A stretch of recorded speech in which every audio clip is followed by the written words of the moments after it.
opportunity to come out as the significant point in the brain. Now, I can only do that because I was able to collect a relatively large sample, and for MRI research, they thought I was crazy for testing this many, but in retrospect, I'm glad I did. Okay, so this is the part that I want to talk about in a little more detail. Now, there's more than one way to decide who's genuinely pedophilic and who's not pedophilic, and people debate over the best way to analyze the brain and to decide who's in which group.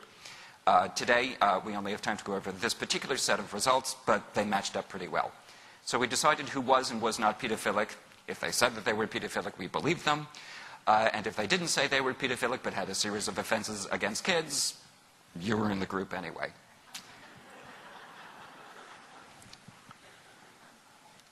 Which brings me to VBM, which is a method of analyzing brain scan images, and it stands for voxel-based morphology, which of course brings the natural question, what's a voxel? Now, if you look at a television screen, or computer screen for that matter, you remember what a pixel is. It's one of those little points of light.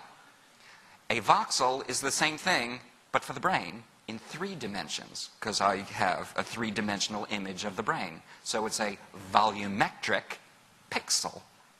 But the basic idea is the same. It's a particular point in the brain, and when we have 2 groups, the computer then compares the density at these 2 points, then the next 2 points, then the next 2 points. And when you line up all of those, the computer then can recreate the entire thing into one large 3-dimensional image. So this is what we did. I'm going backwards. I can't blame this one, I guess, on PowerPoint. Okay, so again, the subjects themselves were recruited from the Kurt Freund laboratory, where we have large amounts of them. We offered them, I think it was about $150 to just sit and annoy